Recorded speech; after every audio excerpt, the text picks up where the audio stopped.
This is from a few hours ago. From Reuters, breaking news, they say Ukraine to halt key Russian gas transit to Europe, blames Moscow. Let's see what's going on, because this is brand new to me as well, so we'll go through it together. Ukraine said on Tuesday it would suspend the flow of gas through a transit point, which it said delivers almost a third of the fuel piped from Russia to Europe through Ukraine, blaming Moscow for the move and saying it would move the flows elsewhere. Is that a nice way of saying we're going to steal it? I don't know what that means.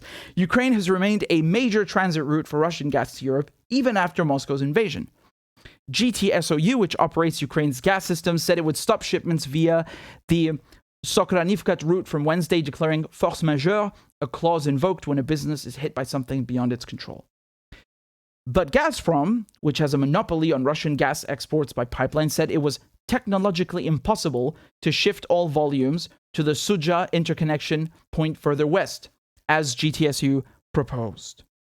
Now, the CEO told Reuters that Russian occupying forces had started taking gas transiting through Ukraine and sending it to two Russian-backed separatist regions in the country's east. He did not cite evidence. The company said it could not operate at the Novopskov gas compressor station due to the interference of the occupying forces in technical processes. Ukraine's suspension of Russian gas flows through the Sokranivka route should not have an impact on the domestic Ukrainian market. That's what the head of the energy firm Naftogaz is telling Reuters. The state gas company Moldova, a small nation on Ukraine's western border, said it has not received any notice that supplies would be interrupted. I'm trying to see how this is going to affect Europe, because my gut feeling was that it's not going to affect Ukraine that much. But obviously, we know Russia delivers so much gas to Europe, so that's the question. But let's keep reading. Let's see what they're saying.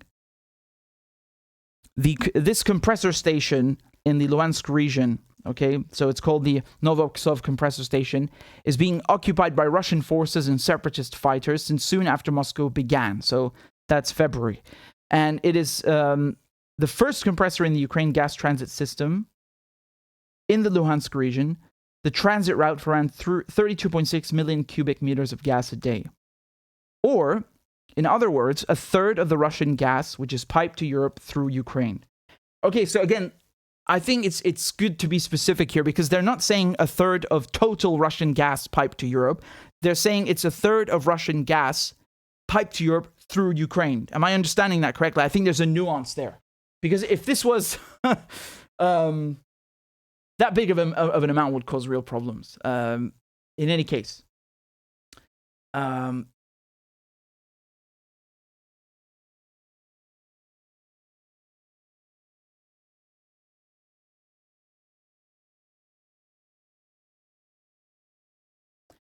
Well, again, this is big.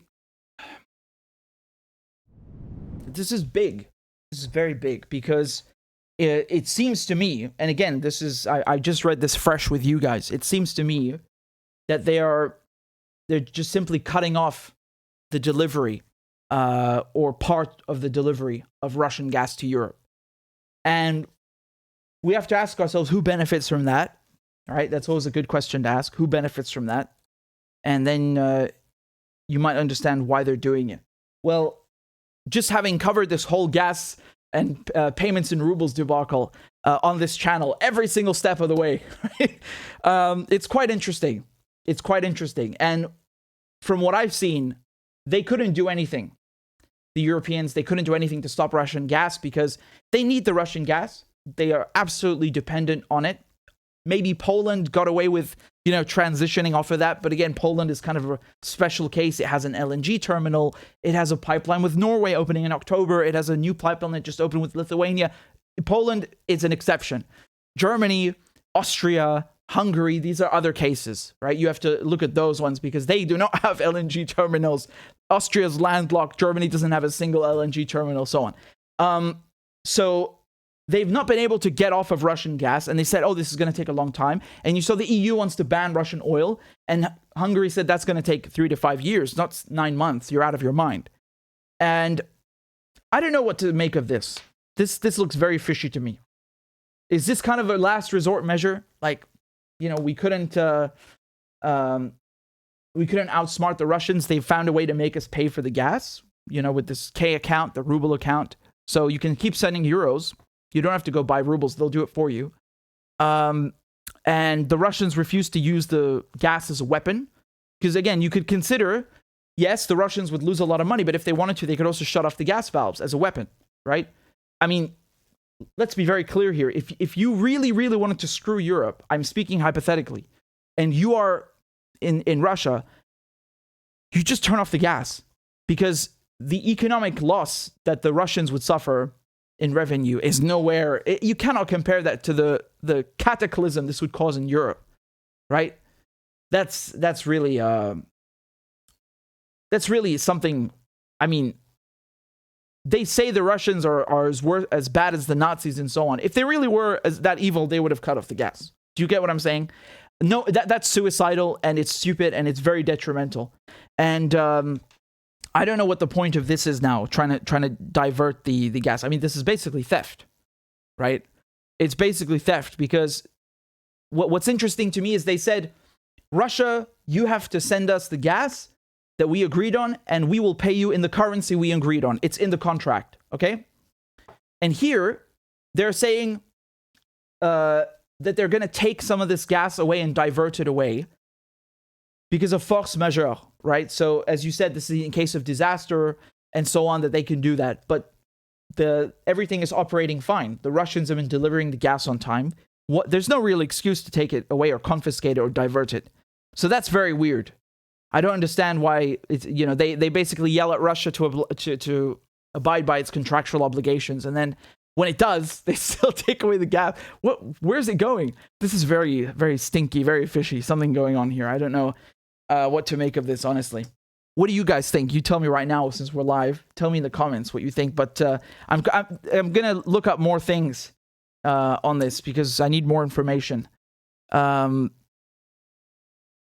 Yeah, this is, again, from a few hours ago. They're just a few articles. There's not that many. There are not that many.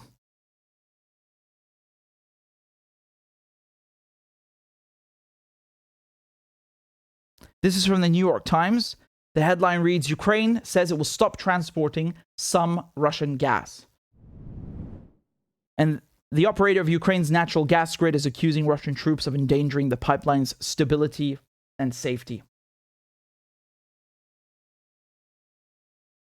You guys in the comments, you're saying that Ukraine is stealing gas. Someone else is saying stockpiling. And you guys are saying they are rationing gas for Ukrainian-friendly countries. Yeah, I don't know. Could be. Again, let me just skim through this, because I don't want to repeat the same things we just read from Reuters. Often these articles are copy-pasted. I wish I were joking. But let's see what they're saying here. Right, so this is an important point. The company said the shutdown could close off about a third of the gas transiting from Russia through Ukraine. But how much of that goes to Europe? The Reuters was saying that it's only a third of the stuff going from Russia to Europe.